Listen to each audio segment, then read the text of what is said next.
Hello, ladies and gentlemen. Good morning, good afternoon, good evening, wherever you are. I hope everybody is really doing well. So, welcome to this live stream, guys, and 22nd of May. And so, before we deep dive into the analysis for Bitcoin, just wanted to tell you that yesterday we did the live stream, and this was the plan I shared for the US dominance, where we are more likely going to retest the levels of 4.5 to 4.52%, and after that, looking for more downside towards the levels of 4%. Now we already got a move. I would say not that perfect pullback, but yeah, I would say we got already moved towards our 4.46%, or I would say 4.47% to be precise. So practically, we can what from here on the lower term time frame we can expect from the US dominance. If you look at here on the US dominance, ladies and gentlemen, on the hey hi Rollman. I hope you're well. So if you look at the lower term time frame, USD dominance is bullish practically, which also indicates that there is a likelihood of that we getting our Bitcoin bits filled probably today. 69K is what I'm aiming for. I'm just waiting for it. $69,000. We just missed our Bitcoin bid yesterday. Bitcoin literally went to 69,152. Hey, hi Luca. Hi, good morning. Yesterday it went to 69,153, missed by $3 on Bybit. And it bounced from there to $70,400. So that's fine. But overall, I think we should be getting it. So what from here, I'm expecting Bitcoin to, more likely doing something like this. And from there, I would like to see, a move on the downside towards 4%. And maybe, the best case scenario would be 76 Fibonacci levels towards 4.4. That's like a perfect levels. But I would like to see BTC doing the perfect move down towards 886 Fibonacci levels. That is what I'm anticipating for Bitcoin. So that's what I'm waiting for. Now then this is exactly why I feel that 69K is a good levels for building a spot bags or an opportunity to get 8 to 9% move on and upside across the board. That's like a minimum. And normally, this is what we are chasing. We're trying to chase the end game basically. So we missed the move, honestly, because I literally bought at 61,450, held it for like few days, and then closed for like 65K partials and then 62K partials. That's how we booked profits. My anticipation, my target was 70K, if you remember the harmonic that we had.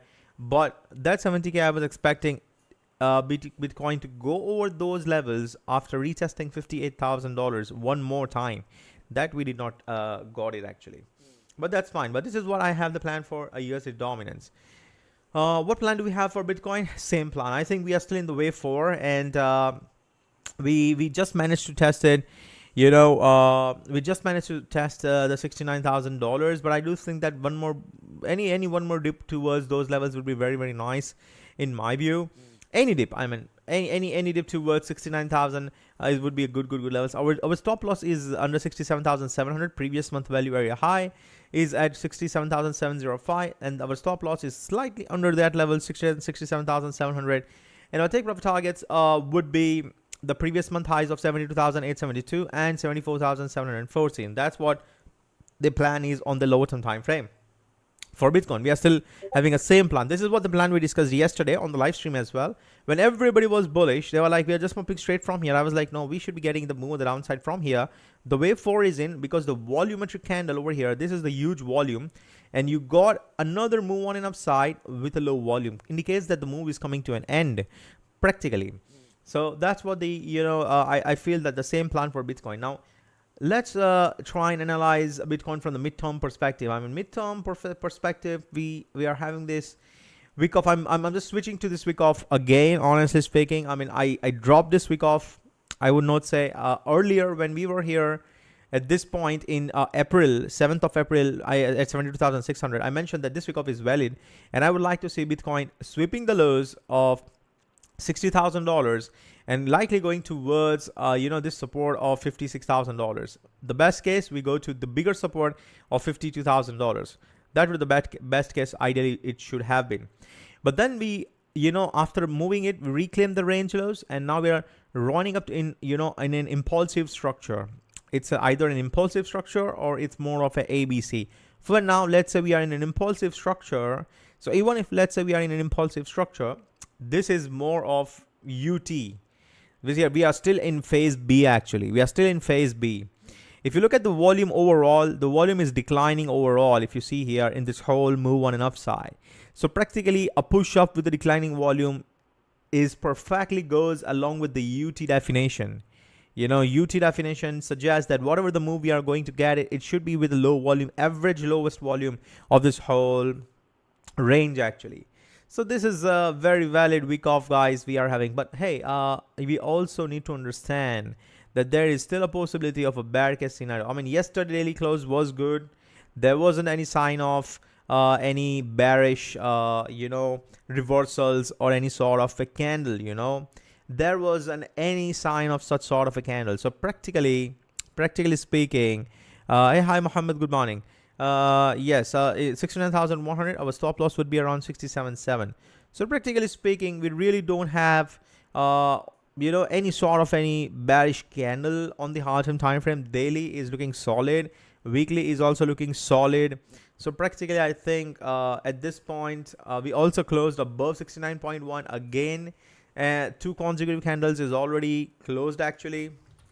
So I do think there is nothing to worry about that. Yeah, we are bearish again at this point. I honestly don't feel that way actually. Yeah, I mean, if you really want to be bearish, yes, we do have the bear case scenario, but I would not give much weight to the bear case scenario at this point unless I see a solid or concrete, I would say very, very concrete base or confluence for that levels to play out, for that thing to play out actually. So what exactly we are aiming for Bitcoin? I mean, yesterday I mentioned the week of accumulation is there. The week of is very similar to the irregular expanded flat scenario. This is an irregular expanded flat scenario. So we just sweep the highs, make new all-time highs, and trap everyone again. FOMO is going to be there. Euphoria is going to be high. Everybody's going to keep on buying it. And what's going to happen eventually is that the market is going to dump to May opens. Now, honestly speaking, my earlier plan, if you remember, I started, we had a stream on the 1st of May. The plan was if March is red, if March is green, April is red, May is normally 90% of the time it's red actually. So we still have 8 days or 9 days left for this whole range to, or maybe, for the red month. But let's see, I mean, for now, how things goes. For now, we are holding 69K. So that is ideally our levels to buy the dip, honestly speaking. We should not even be thinking to short it because 69K is flipped for now. The daily, 2 consecutive daily has closed above. And that's the reason you should not be even looking to short at this point, even if you are feeling to short it. Okay, that's the one thing. Second most important thing is, even if we, let's say, do something like this, there is a possibility the midterm plan is either the green plan is going to follow, or we are likely going to see a bigger irregular expanded flat. Honestly speaking, this is how the irregular expanded flat scenario would be. So practically we go down 50K, we accumulate slightly over here, and then we can have one more push on an upside like this to 80, maybe, some sort of a 90K levels. That's going to be like a broadening top pattern. Remember the broadening top pattern? So that's exactly the broadening top pattern plays out. I mean, we have the similar broadening top pattern on I and J as well. We have seen a very similar sort of a broadening top pattern plays out a lot of alts actually. So this is also a possibility. Right now we are very too early stages for this to happen. So for now, I think my plan is still we are above 69K, guys. You don't need to look for shorts. We are bullish. That's a very simple thing for Bitcoin. I mean, you don't need multiple charts, multiple scenarios. Now let's also check a bear case scenario.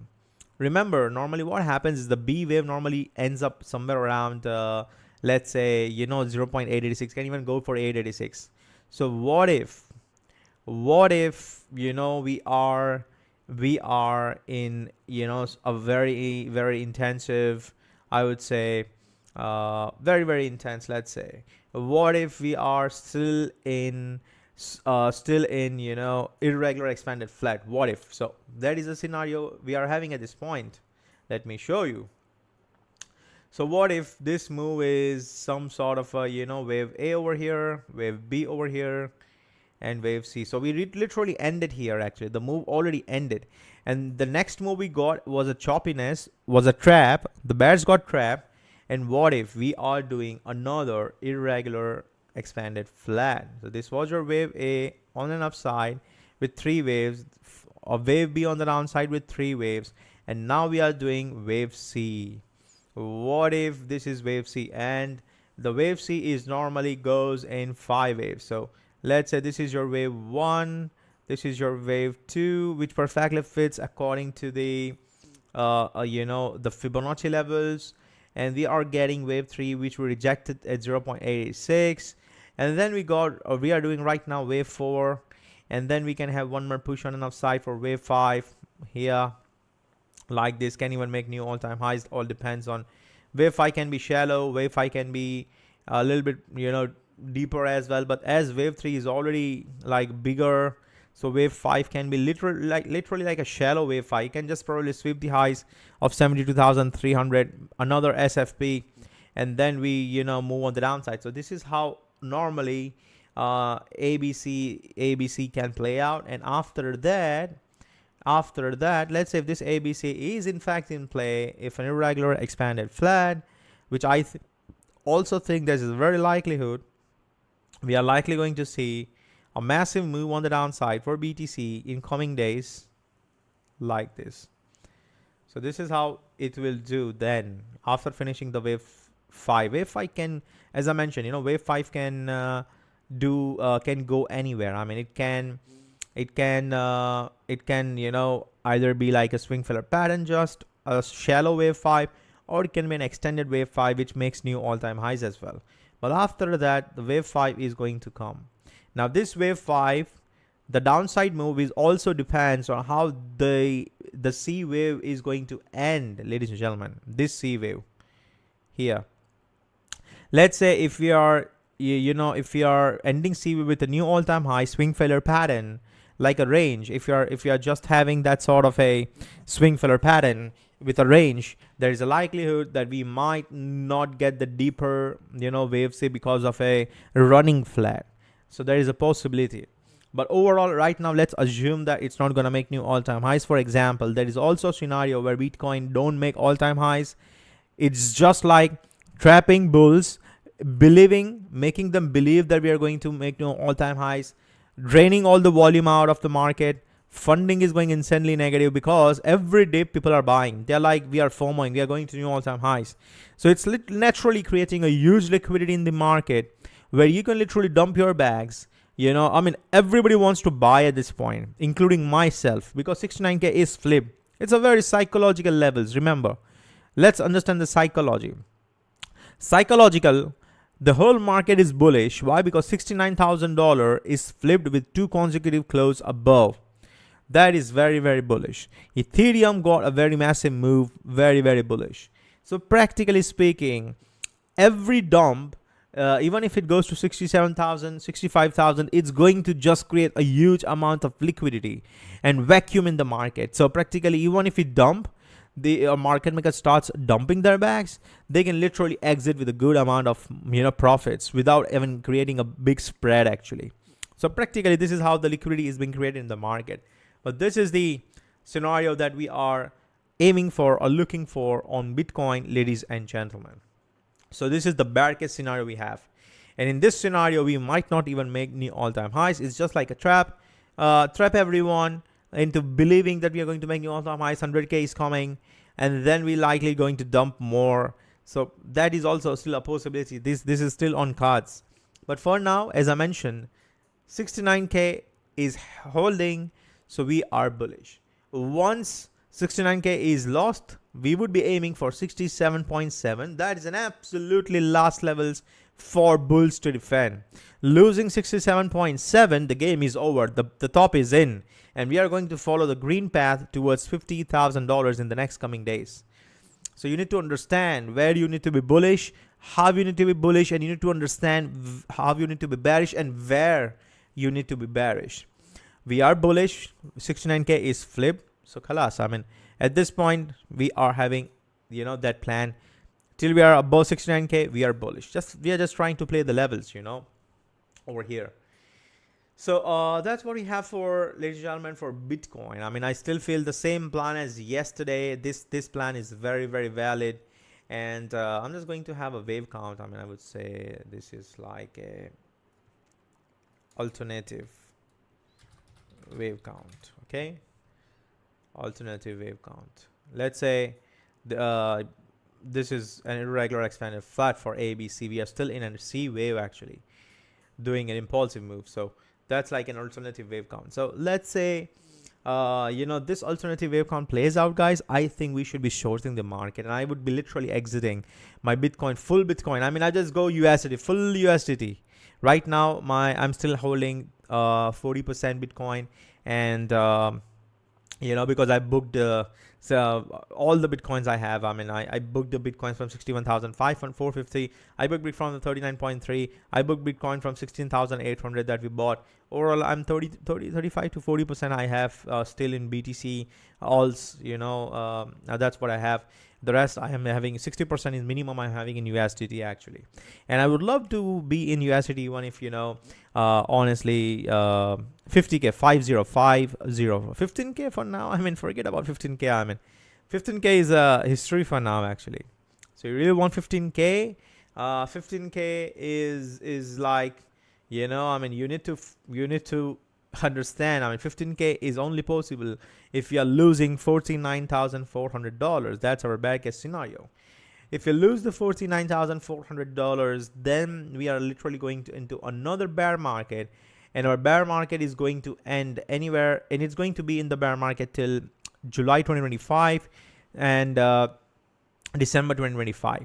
In this period, I mean, we are likely going to see another bear market for like few months, and later on followed by the biggest rally in the history of Bitcoin, pumping back towards $400,000.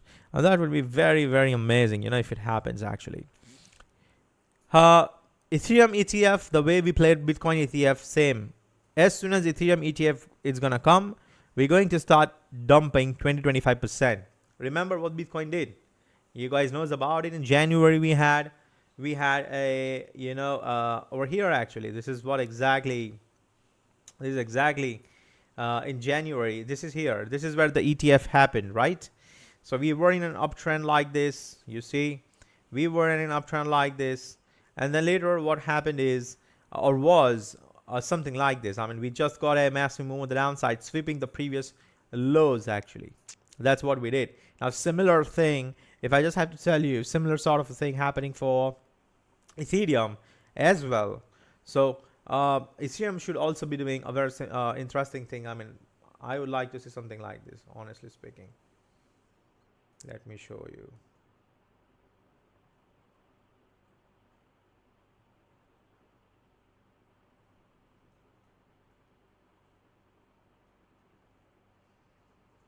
So I'm just going to cut it. I'm going to paste it over here on Ethereum chart. We're going to paste it on Ethereum daily chart, okay?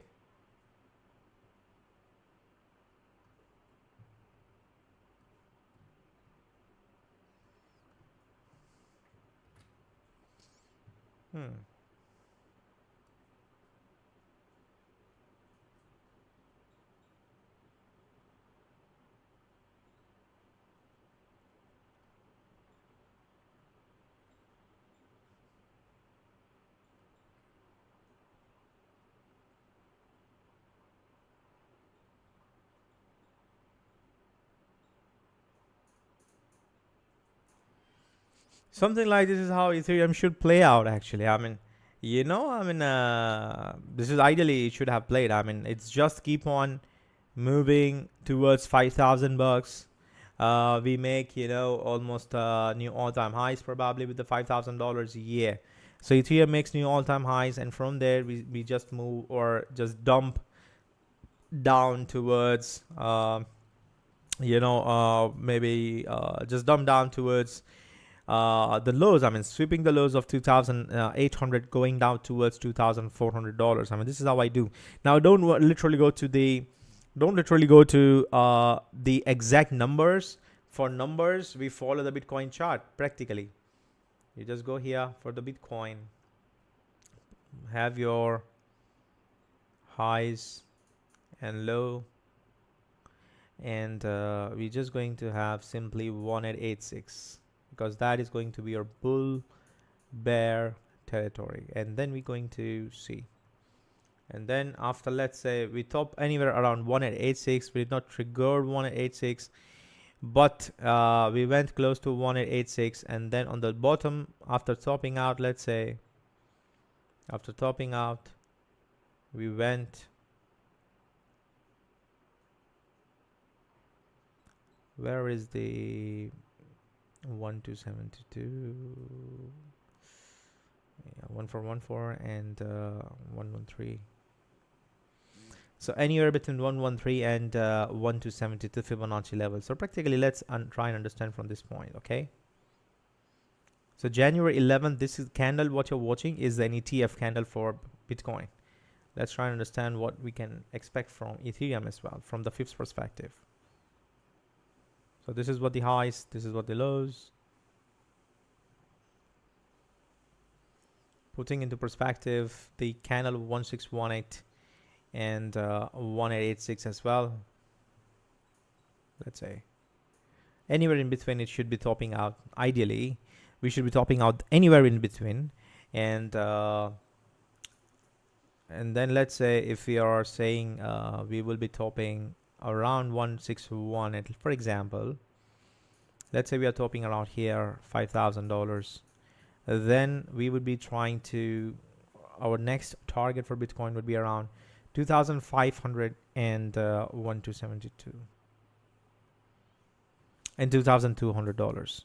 So that's how, you know, the target for Bitcoin would be at that point of time, because it's like a perfect pattern that we are trying to establish over here actually. So that's the reason I think for now, I think what we can look for on Ethereum is my Fibs tells me that we should be aiming for higher up like this, you know, on a move on an upside, and we are right now in the five waves sort of a thing practically. So it's not gonna go straight up. It's not gonna go straight up. Do anyone know when is the Ethereum ETF deadline? Anyone? So this is how I am seeing it. This was our wave 3, so we likely going to see, you know, this is like a big candle, low volume here. One more push up is a possibility, and this making sweep the highs would be nice, like this. So for now, I'm expecting 4,200 to 4,300 minimum, and in case if Ethereum is getting approved, ETF, or if Ethereum is getting approved, yes, we will see the 5,241 as well. Possibilities there. We just have a massive move on an upside. You know, Thursday, end of the day, basically. Thursday, you mean tomorrow?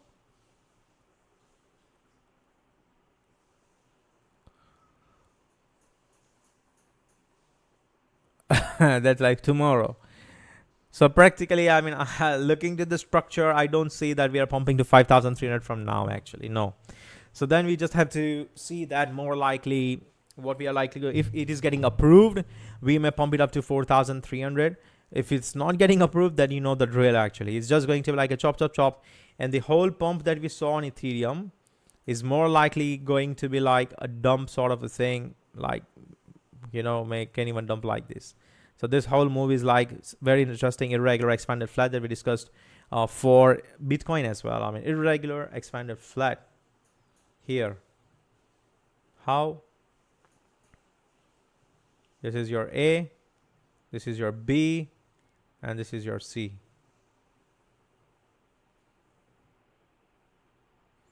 Yeah, 23rd May is Thursday. That's tomorrow actually.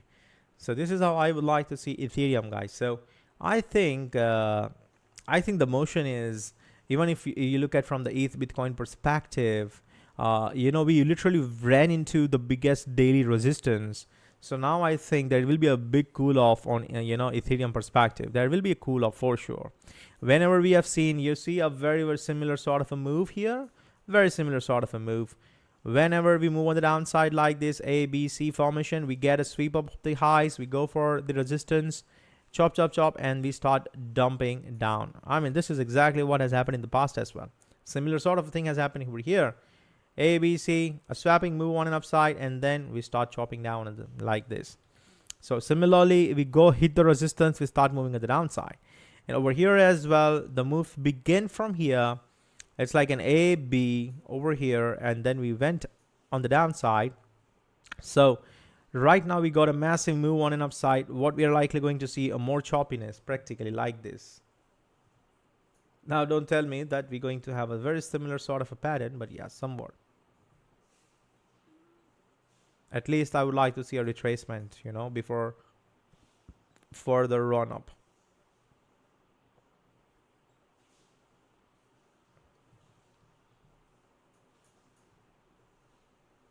So I think ETH BTC is at a resistance, guys, and it is a very big resistance in my view. So I would like to see, you know, some sort of thing. I'm very much choppiness inside this. Very chop, chop, chop, chop, chop, chop, chop, chop, chop, and then out of nowhere we start dumping down like this to the support. So this is where we're going to retest this whole thing. If we hold, we are likely going to see a nice bounce from here as well. Again retesting, deviation, and then we go for again bounce up. Now this is going to be interesting for it. So I think guys, there is a very mixed feeling over here with everything, but overall I feel that Bitcoin is still going to have that one more push on an upside. After that one more push, we will decide what exactly and how exactly we want to play. So let's first fill ourselves for Bitcoin at $69,000. So 69,138.5. We fill our levels and then we're just going to hold it. We likely going to ride it to a minimum target of $73,000. I won't be very greedy, honestly, with the Bitcoin. I mean, anything above $72,000, even if like 72,900, 73,000, I'm simply going to take profits and I'm just going to run, actually, honestly speaking. So I mean, I will tell you actually, because profits are profits. I mean, just imagine. Our risk reward is good. It's going to be 3-year setup. So at $69,000, let's say this is where the Monday mid is, $69,000 over here. So from here, even if you're aiming for the previous month highs and slightly above, it's going to be 6% gains. And the downside risk that we are aiming for is almost close to, you know, let's say almost close to 1.8%, slightly 1.8%. Yeah. Which is roughly around 3-hour gains actually. So if you're risking $100, you can literally really make $300 with this whole setup for Bitcoin. So I think, ladies and gentlemen, for now the plan is one more move on the downside and then we run it up. After that, we will most likely see what's going to happen. But in my view, this is going to follow actually. You know, I think at the end of the day, even this plan is valid. So alternative wave count is still valid one. Wave 5 can be a shallow, wave 5 can be a new all-time highs. It all depends, guys. So we just have to play the wave 5 and we need to literally exit the market in my view. Now you might feel that why we really want to exit the market actually. We can just hold it. I think it can pump from here to 100k, 120k as well. It all depends. But looking to the structure that we are having, we should play the structure actually. And this is how I am going to play. So you know, even if you miss the move, at least you won't be on the wrong side losing the money. You might not make the money, but you are not losing the money. That's also very important. Preservation of capital is important at some point of time, and we don't know exactly what's going to happen above certain levels. So over here, yes, I'm confident we can go to $74,000, but what's going to happen above that levels, whether we're just going to keep on continuing towards 100k, 120k is a question to be, you know, even I have to see and monitor what sort of a wave count would that be actually. For now, looking to the wave counts, I see max 75,000 to 77,000, anywhere in between it would be, you know, 75, 77, not much.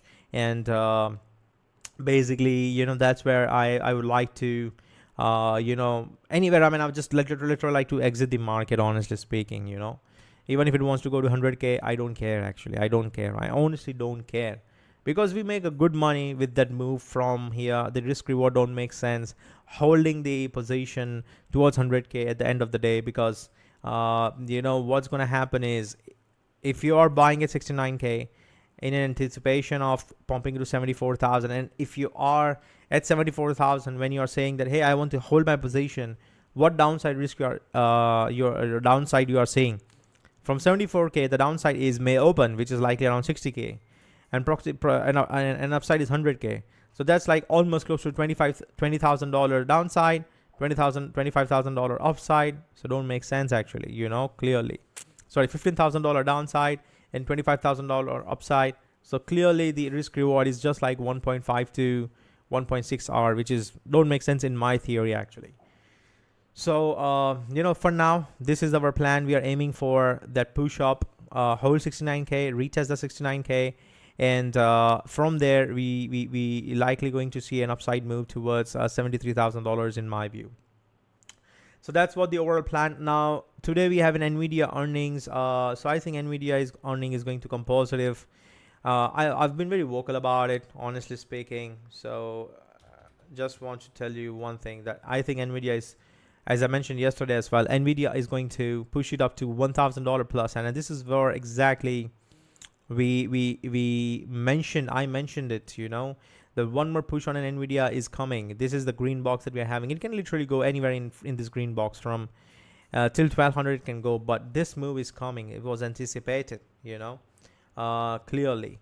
So we held the 3414 Fibonacci levels, and now we are going up. So what I'm expecting for Nvidia is likely going to be a move like this, like the choppiness, and then it's going like this, $1,500, $1,100, and later gonna cool off and double top sort of a thing, and we start running down like this. So this in my view should be the top for Nvidia. Why? Because if you look at from the perspective of the wave count, let me show you, and on daily time frame as well.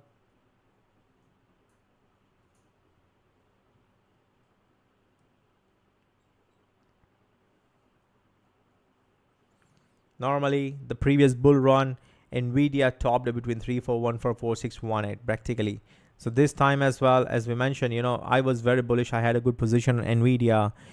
Practically, I booked profits around here as well, 945. Rebought it, and now we are holding it. Practically, I think this green box is where we are topping for Nvidia, anywhere between 1,000 to 1,230. Is where we are likely going to top out. And once we top out, guys, the next target for Nvidia would be towards our support levels, practically sweeping the lows of 386. That's going to be in a bear market for Nvidia. So that's where I would like to see, because that's definitely coming, guys, whether you like it or not, but that dump is going to come for Nvidia. So I would just simply get the fuck out of the Nvidia and just going to stay in, waiting for, like, maybe looking for some other stocks which looks better than Nvidia, but at least I'm not going to touch Nvidia after I book profits on this move. Anything above $1,000, I would simply start selling. I just will literally exit my old stock position for Nvidia actually. So this is how my plan for the Nvidia is. Now a lot of people also ask me, hey, Nvidia is going to pump, so AI is going to pump as well. Just open the Nvidia report, or you can say the auditor's report, and if you look at the bifurcation, tell me how much percentage of revenue of Nvidia is coming from AI. Let's look at yourself and ask yourself. It's not even more than, if you look at the segment reporting, it's not even more than 8%. So the overall pump that's happening on Nvidia is only and only because of chips they are making, because the chip is their primary business. And AI is a very new thing, and it's just not even crossed 5% of their overall revenue. It's not there. So the pump that we are watching right now, it's not because of AI or anything. It's simply because of Nvidia's, performance actually. They've grown to a lot. They've grown a lot. So if anybody's just trying to compare Nvidia with AI, in my view, it's just simply a bullshit. Honestly, I'm sorry to say that. It's not even comparable actually. It's not even comparable in my view. So right now, what you need to understand is just look individual charts. You don't need to look for any other, Nvidia. You don't have to depend on any other thing. So for example, let's say everybody's saying today's Nvidia's earnings. So what's going to happen with AI? Hell, I mean, Nvidia already recovered this whole dump. it's just going to about to make the new all-time highs. What RNDR is doing, just check yourself. What RNDR is doing. Did RNDR make new all-time highs? It's not even close to those levels. Look at here. No. Did it make? No. What FET is doing? Look at here. FET is still it's too far from making its all previous all-time highs, you know. So practically, I think at this point, Nvidia and AI don't have any correlation in my view. Just simply look at those individual asset chart. If they have flipped their levels, we are bullish. So for example, as I mentioned, FET has flipped 2.16, which is a big levels for FET, like these levels. This. We have flipped, this is bullish. We have flipped, this is bullish. You know? So yeah, I mean, this is just look at the chart. I mean, till FET is above 2.16, we are good. Once you start losing 2.16, kalas. I mean, we're just going to see one more move on the downside towards 1.5, maybe even 1.35. But that's what. So we need to play the levels for, you know, AI. I mean, if honestly AI coins were so related to Nvidia, everything else would have pumped along with Nvidia and would have made new all-time highs by for now. But did we? No, we did not. You know, we did not. So for now, I think, ladies and gentlemen, I think FET is holding good. The good levels for if you really want to scalp FET, I think 2.36 to 2.3 is the good levels for FET to buy spot bags with an invalidation in the 2.16. Similarly for RNDR, anything around 10.3 would be nice, but I'm not sure whether you're going to get the 10.3. But in case if you get the 10.3 RNDR, I think would be a very nice scalp. Overall, I still feel that the move we are watching on RNDR is still at some point we will see the sweep of these lows. The liquidity will be grabbed at 9.4, and I still believe that RNDR is going to retest at some point the lows of 8.9 to 8.8. That will come. Now that can happen after 12.2, or that might just simply happen, you know, from here as well. So 10.3 is our big support. If you are holding 10.3 longs and under 10.3, your stop should be moved at break even, and the invalidation itself is 10.3. so if you really want to buy at 10.3 with your stop loss, as soon as we start losing 10.3 on 4 hours, just close it. Simple. Let's also try and check the near. I'm still waiting for it to come down to my support of 7.6. I think that is a good levels for near. But the problem over here is the 2 hours time frame. You know, if you look at here, we are just losing the RSI 50, which is not a good sign. So even if it looks good on you know, from the SR perspective, we have to really wait a bit as to you know, for 2 hours to turn bullish. But overall, I still feel that 7.6 is the good levels for near. 7.6 to 7.59, very good levels. Any retest that you might get over there at 7.6 to 7.59 is where you should take some scalps. The invalidation would be itself is 7.37 is going to be our invalidation. Anything under 7.37 and we close it. That's all. But overall, this is a good levels for near. It's a very nice levels for near actually. Pepe played the plan perfectly, guys. We got a massive move on an upside. Congratulations, you know, for those. I literally sold my spot bags, as I mentioned, at 12845 and moved slightly above. Don't short it. Even if we are expecting more on the downside, I would not short it, honestly. I would short everything once I see USD dominance going to 4% levels mark. That's where I would be very much comfortable in shorting the whole market. Why? Because the risk reward makes more sense at that point of time, ladies and gentlemen. So that's what we have for the USD DOM and everything. Looking to the total, guys, I'm still expecting total to retest the 1.09 to 1.095 trillion dollars. From there, we can expect one more push, you know, on an upside, practically. So I think a small push down would be nice so that we can get our Bitcoin back, fill at 69K and then after that, I will be looking for, I expect it to push up towards, you know, slip of the highs would be very nice actually. So also are looking great a little bit. Ethereum is slightly going into the biggest resistance. We are likely going to see a much choppiness over here. If you are seeing much choppiness over here, then remember this is how Ethereum is going to do eventually. So if you're holding big bags of Ethereum, you might really want to think of converting it either into USDT or Bitcoin, because ETH BTC is going to dump. So of course you're going to lose your Bitcoin if you stay in Ethereum. So it's better to convert it in either USDT or BTC, whatever you feel like. I would suggest you to convert in USDT, honestly speaking. So let's try and understand the trend shift indicator. Actually, our friend asked us the trend shift indicator. The trend shift indicator is this is the trend shift indicator actually.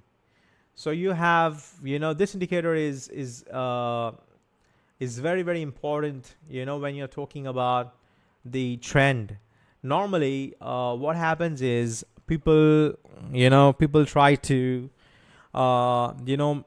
make mistakes with the emotions. They really, yes, we are waiting for our Bitcoin orders to fill, my friend Aox Moxa, and I still feel that one more small dip is likely, but if not, we will front run it for sure, because that overall our plan is one more push on an upside for Bitcoin towards 72,900 and eventually to $73,800. That is our plan.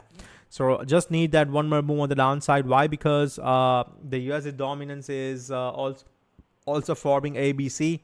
One more move on the upside, just sweep the highs and get it growing. I mean, it's just going to dump like this. So yeah, I mean, along with Bitcoin, you should also be buying few alts. The alts that are I'm just giving you a hint. Alt that are above daily EMA 200, and alts that are above, along with daily EMA 200, that are above weekly EMA 100. Just look for those alts, because those alts are going to run very, very heavily. That's how they're going to go.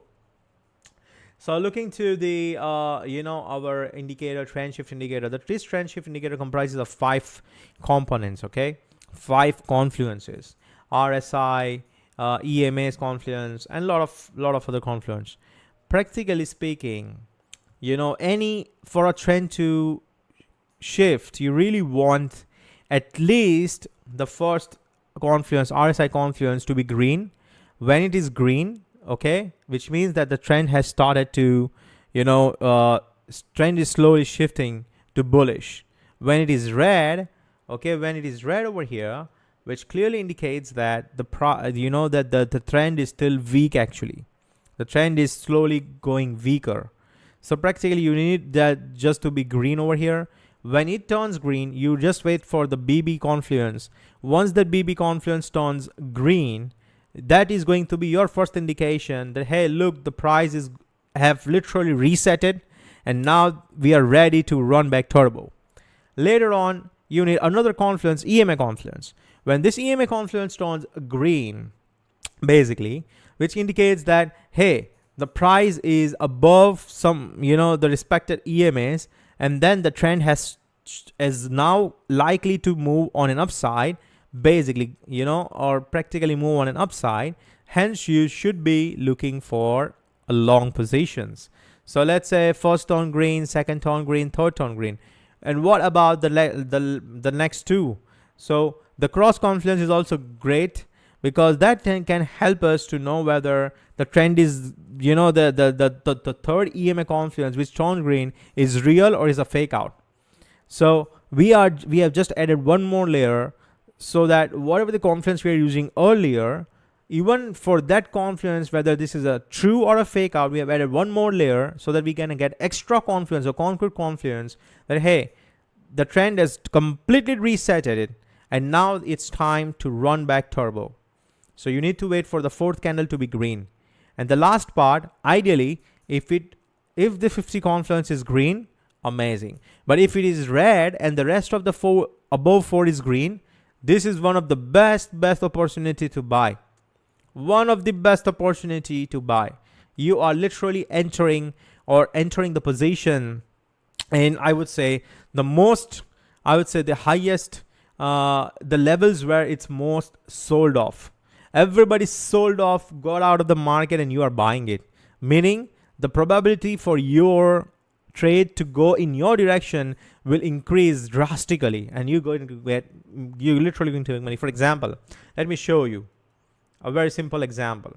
So here, if you see the first indication where we turned green, and then we waited the next over here, this is where the BB confluence turns green over here, and then EMA confluence was already green, so yeah, cross confluence was already green, so yeah, and 50 confluence was green.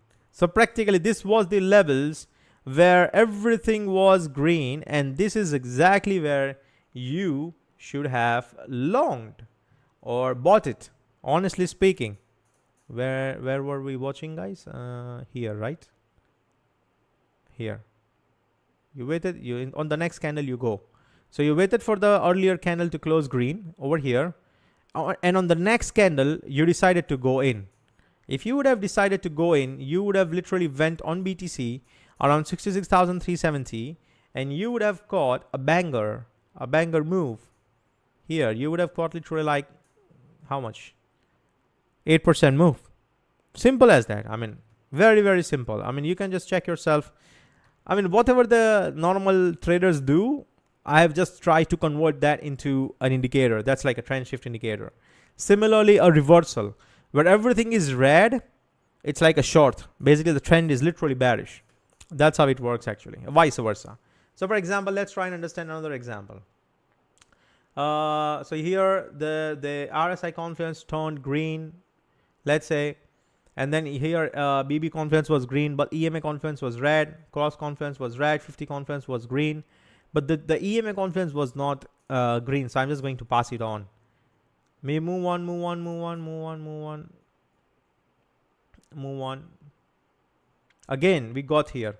You see, everything all was green. All the 4 indicators were green except the last one, which means all the 4 confluence have resetted. They have turned green.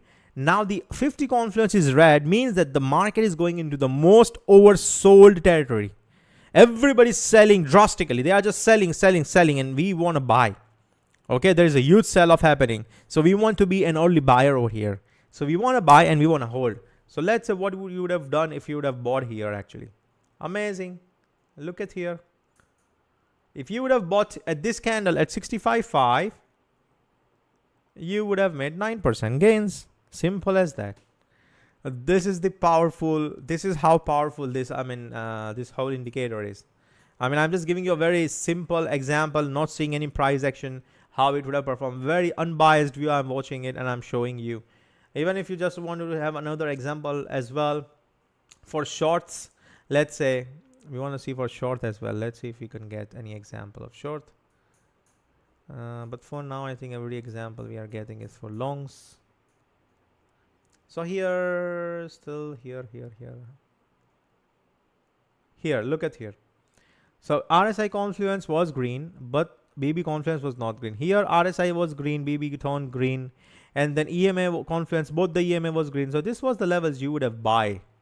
You would have bought it. You know, you would have bought it.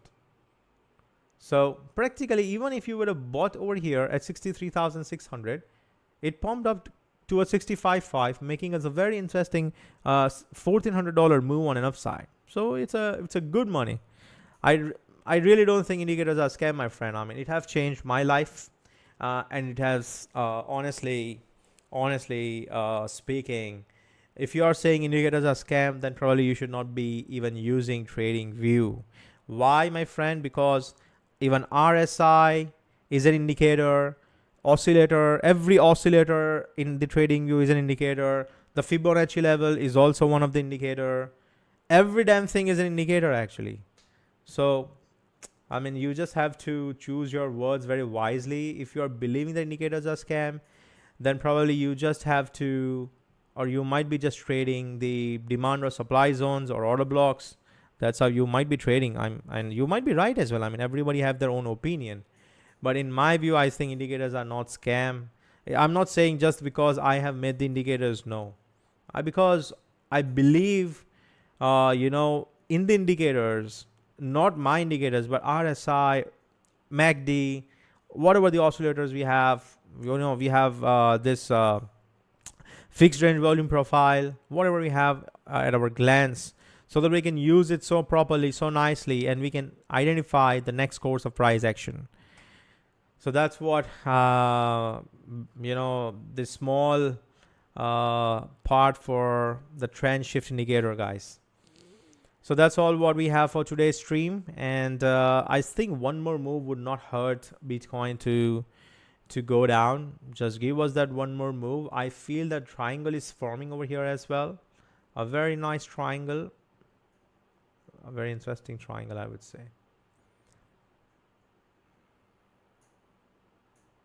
Here. So this is the triangle, basically. Let's say if you do breakout and flip 70,200, we will long it, or we will buy at the market with our invalidation under 69,600, and we will be looking for Monday highs minimum of 71,500. So that's what we will play a very good scalp of 4 to 5 hour, and then later push it up to the previous month highs. Ask Elliot how many indicators he use on his chart. Why does he use if you look his charts, I was in WWG with him. He used to use Neco's, UCTs actually. He still uses UCTs. So if he says that, if he says honestly that indicators are a scam, then he needs to stop using indicators. He needs to, stop using Neco's UCTs basically. He needs to stop using it. He used a lot of, he used to use, it's just, honestly speaking, you can just look his chart. Whatever he posted, you will see what indicators he uses it. So not a big deal. Anyways, I don't want to comment on anyone else. Let's focus on ourselves actually. We want to improve ourselves. We want every traders. Just imagine you are competing yourself, meaning that you are competing with your inner self to make yourself better in all process each and every day. If you don't do that, if you're just trying to compete with someone else, khalas, that's the end. You need to compete yourself with your inner self. You fight with yourself. That's what I do normally. So yeah, I'm comfortable with it. I am happy with what I am doing. I need to be happy, because if I'm happy, only then I'll be able to deliver, and I'll make you happy. That's how thing goes actually. So we need to look ourselves instead of what others are doing actually. Honestly, even if I say indicators are good, but if you feel personally, no, it's not, then you should stick with you. You should not listen to me, honestly speaking. I would be very, very, upfront that whatever as a trader, you all need to understand, you all need to learn. At some point, you will have to start, you'll have to learn. That is the first step. You have to observe, you have to learn, put into the practice, keep on practicing it, and then you start following your instincts. When you start following your instincts by putting all the things in place, that will be the day when you will be completely independent, and that is going to be the day where you are going to be the good trader actually. So yes, you need to trust yourself. Yeah, Ethereum, my friend, I think in case if Ethereum gives us 3,700 to 3,650 would be a very good levels. Why? Even if it might not give us 3,850 for now, because I feel it might not give at this point, as Bitcoin even did not give us in one go when we started pumping up. Looking to the structure, what we might do is, let's say this is your bottom. This is 1, this is maybe 2, maybe some sort of a push up. I'm not sure whether we're likely going to see 3,700 or 3,650.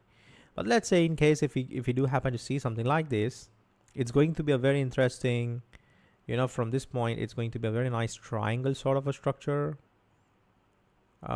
Here, like a pennant sort of thing, a fake out would be nice. give us that fake out, and then we can push on an upside. So practically speaking, that is going to be a very nice 3 drive. So we pump it up to 3,960, and from there we come back down and go to 3,850. So it might actually do something like this as well. So I think your levels of 3650 might not happen, but 3,700, yes, it can happen. But we front run, we don't sweep these lows actually. We don't sweep the 3680 lows, we hold these lows.